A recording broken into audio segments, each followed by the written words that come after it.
Good evening. आज है 5 फरवरी। 5 फरवरी जो है ना हमारे भारत के इतिहास में काफी रोचक रहा है। 5 फरवरी के दिन ही हमारे महापुरुषों ने जो संयुक्त राज्य भारत था उसके अंदर एक जिला था गोरखपुर, जिसके अंदर एक शहर था चौरी चौरा हत्याकांड आपने सुना होगा।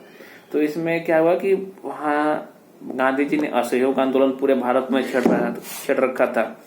असहयोग आंदोलन की वजह से वहां पे जो क्रांतिकारी थे वो खाद्य जो थे, खाने के जो पदार्थ थे उसकी उच्च कीमतों का विरोध कर रहे थे, जिसकी वजह से पुलिस ने उन पर लाठीचार्ज कर दिया। गुस्से में आए भाई गोरखपुर के जवान लोग, उन्होंने पुलिस स्टेशन को धुआं उड़ा दिया, जिसके चलते गांधी जी चतुर चला। गांधी जी ने कहा मुझसे आंदोलन वापस ले। अंग्रेजों ने कहा नहीं, थोड़े दिन और कर लीजिए, हम आपको भी गिरफ्तार कर लेंगे। गांधी जी ने हम वापस ले रहे हैं, वही हम अब अहिंसा के मार्ग पे चलेंगे। तो यहीं से गांधी जी की जो अहिंसावादी नीति है वो चालू हुई थी। और बता दें कि इसमें लगभग जो अभी डाटा है सरकार का, उसके हिसाब से 22 पुलिसकर्मी मारे गए थे सरकार। और जबकि अंग्रेजों के जमाने में एक इतनी पास पुलिस चौकी नहीं होती थी, एक पुलिस चौकी पर 100-150 सिपाही होते थे। वो तो डाटा छिपाए गए थे क्योंकि अगर दिखाएंगे कि 100-150 उनके पुलिसकर्मी मारे गए तो उनके ऊपर क्या बोलते हैं कि ये होगा ना कि अंग्रेज सरकार कमजोर पड़ रही है। बट मारे गए थे 150 से ज्यादा।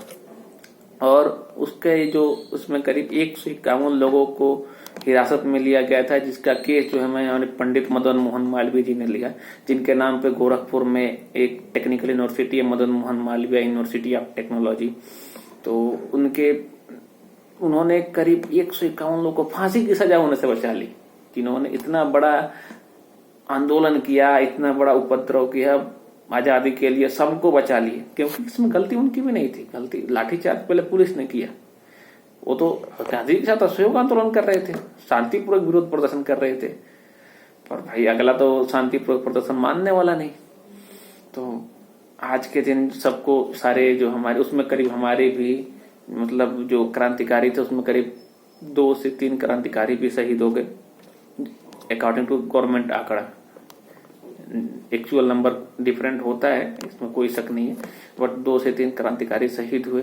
उनको भी आज भावपूर्ण श्रद्धांजलि, उनको भी सत नमन। आज उनकी वजह से हम जो कुछ भी है सब उन्हीं की दिया हुआ है, हमारा अपना कुछ नहीं है। हम तो अब पैदा हुए हैं, जो कुछ है हमारे स्वतंत्रता संग्राम सेनानी, हमारे पूर्वज, हमारे भगवान जो भी है सब उन्हीं का दिया हुआ है। हम लोग तो क्या है अपने यहाँ रील बना के बोल देंगे ये नहीं किया, आजाद ये थे, भगत सिंह ये थे, कुछ भी बोल सकते हैं। पर जो हमारे क्रांतिकारियों ने जो आंदोलन, अब देखिए मैंने अभी ये देखा एक सुभाष बाबू का एक वीडियो देखा, सुभाष चंद्र बोस जी का, कि उन्होंने देश के लिए क्या कुछ नहीं किया। देश के सबसे बड़े पोस्ट जो होता है उस टाइम IAS बन सकते थे अंग्रेजी गवर्नमेंट में। उन्होंने देश के लिए 60,000 की फौज खड़ा की, जिसमें 26,000 लोग शहीद हुए। मतलब आप आए दिन देखो कि आजाद हिंद फौज की जो बोलते हैं ना इंडियन नेशनल आर्मी जो हमारी है आज, उसके संस्थापक वही है, सुभाष चंद्र बोस जी हैं। उन्होंने जापान की मदद से, जर्मनी की मदद से सेना खड़ी करी। जो हमारा अंडमान निकोबार द्वीप समूह है वो कहीं ना कहीं उन्हीं की वजह से वो है हमारे पास। वो जापान का द्वीप था, जापान ने हमको एज ए गिफ्ट दिया है वो। तो हमारी आजादी की लड़ाई में सारे महान वीर सपूतों ने बहुत बलिदान दिए हैं, और उस बलिदान के स्वरूप आज हमारे नेता भ्रष्टाचार कर पा रहे हैं, आज घूसखोरी कर पा रहे हैं, आज हमारे लोग पैसे कमा रहे हैं, पैसे इकट्ठा कर रहे हैं। हम कुछ लोग दारू पी के खेत बेच रहे हैं, खेत बेच के दारू पी रहे हैं, सब कुछ कर रहे हैं। सब उसी उन्हीं लोगों की कृपा है जो कुछ कर रहे हैं, तो कुछ करने का अधिकार थोड़ी था पहले। सरकार राशन दे रही है खाने के लिए, उसी राशन को बेच के दारू पी रहे हैं, इकोनॉमी खूब चल रही है। भले घर पे बच्चे खाएं ना खाएं पिए, बच्चों के लिए खाने पीने का बट क्या है ना कि आज भी जो हमारी करंट की सरकार है काफी मतलब बोले पूर्ण बहुमत की सरकार है, काफी समय के बाद पूर्ण मतलब राजीव गांधी जी के बाद पहली पूर्ण बहुमत की सरकार है। और हम अगर सही राह पे चले, अगर सरकार के दिए हुए राशन से आपके घर खर्चे से अगर ज्यादा हो रहा है तो उससे अपने बच्चों की फीस, कॉपी, किताब उसको लगाओ, उसको अच्छे से उपयोग करो। ये ना कि अब उसको बेच के गए भैया मुर्गा लाके बना के खा रहे हैं। ये गलत है ना, सरकार ने उसके लिए नहीं दिया है आपको, और आपको जरूरत नहीं है तो लेने की भी जरूरत नहीं है। जो जरूरतमंद है आप उसको दीजिए। अगर आपको मिल रही है, आपको सक्षम है खरीद के खाने में, कोई बात नहीं। जो जरूरतमंद है उसको मदद करिए। सरकार अगर देने की नियत से है तो आप भी देने की नियत में रहिए। बांटेंगे तो अगला आपके उससे ज्यादा आपके प्रति एहसानमंद रहेगा और आपको हमेशा आशीर्वाद ही देगा। और किसी को अगर आप आज भला करेंगे तो आपके साथ आने वाले टाइम में भला ही होगा, किसी के साथ कुछ गलत नहीं होगा।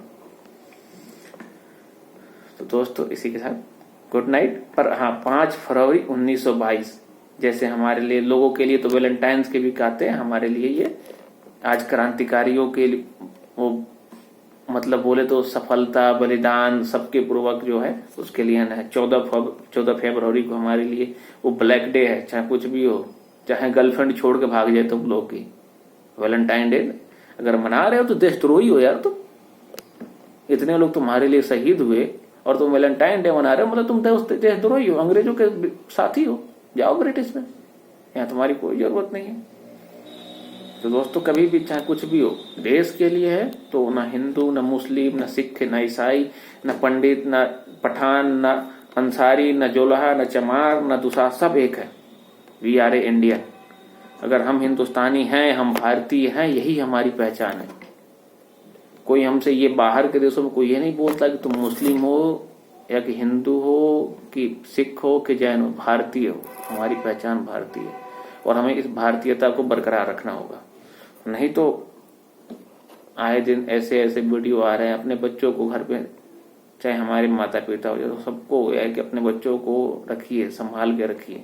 हो सकता है कि कहीं कुछ ऐसी क्या होता है ना कि यंग एज में कि ब्लड सर्कुलेशन बहुत तेज बढ़ता है, बीपी बढ़ती है बहुत तेज, और वो रॉन्ग वे में जाती है। उसको पॉजिटिव वे में लाना है। आपको गुस्सा आ रहा है, कोई बात नहीं, पुशअप मारो, 100 पुशअप मारो, देखो गुस्सा शांत, बॉडी भी तैयार होगी। दौड़ो 400 मीटर दौड़ो, दौड़ के आओ, सीधे दौड़ के आओ, पानी पियो, देखो कितना प्यार से। जब ताकत आती है ना तो विनम्रता भी आती है ताकत के साथ। अब बंदा चिड़चिड़ देखो, वो जो पतला सा होता है ना, आग लगाएगा, ऐसे कूदेगा, छड़केगा, भागेगा, ऐसा लगेगा कि सबसे बड़ा यही तोप है, जबकि एक थप्पड़ मारने में वो गिर जाएगा। आज जो मोटा होगा तगड़ा, उसे पता है कि भाई हमसे तो कोई को आराम से शांति से रहेगा, वो नहीं ज्यादा कूदेगा। वो क्या बोलते हैं ना, अधकल कगरी छलकत जाए, भरल कगरी शान से जाए। तो कभी ज्ञान हो जाए अपने शरीर के।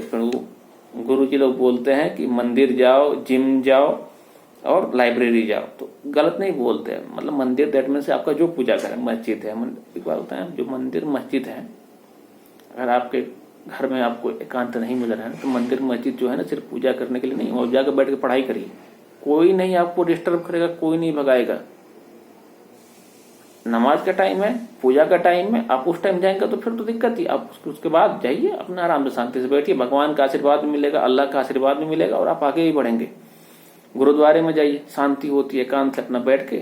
गुरुद्वारे में तो चलिए उनका क्या बोलते हैं, हॉल भी होता है, कमरे भी होते हैं, तो वहां तो चलिए तो सेवा भाव की व्यवस्था ही है, तो आप वहां भी जा सकते हैं। किसी भी साहिब गुरुद्वारे पे जाइए आपको, क्योंकि वो तो सेवा भाव से ही होते हैं लोग, तो वहां कोई इशू नहीं है। मंदिर में भी जाएंगे, वहां भी सेवा भाव से लोग होते हैं। मैं बोल रहा हूँ ना कि अगर मुस्लिम का भी लड़का है, अगर वो मंदिर के बाहर पढ़ाई कर रहा है, कोई डिस्टर्ब नहीं करेगा उसको। हिंदू का भी लड़का है, अगर मौलवी साहब से बात कर रहा है, वहां भी कमरा होता है, मौलवी साहब बोलेंगे कोई बात नहीं, पढ़ाई। अगर आप आगे बढ़ना चाहेंगे, हर कोई आपको सहयोग करेगा। आप अगर पीछे जाएंगे, जो आपके घर के पास है, नहीं लाइब्रेरी, अब तो चलिए छोटे छोटे शहरों में लाइब्रेरी होगी, और लाइब्रेरी बहुत अच्छी जगह है। लाइब्रेरी में आप बैठ के पढ़ाई करेंगे ना तो माइंड जो है ना एकांत होता है। आप बैग लेकर जाइए, बैग में मोबाइल बंद, और लाइब्रेरी में चुपचाप बैठ जाइए, 1 घंटे बैठिए। बैठना एकांत, अकेले बैठना।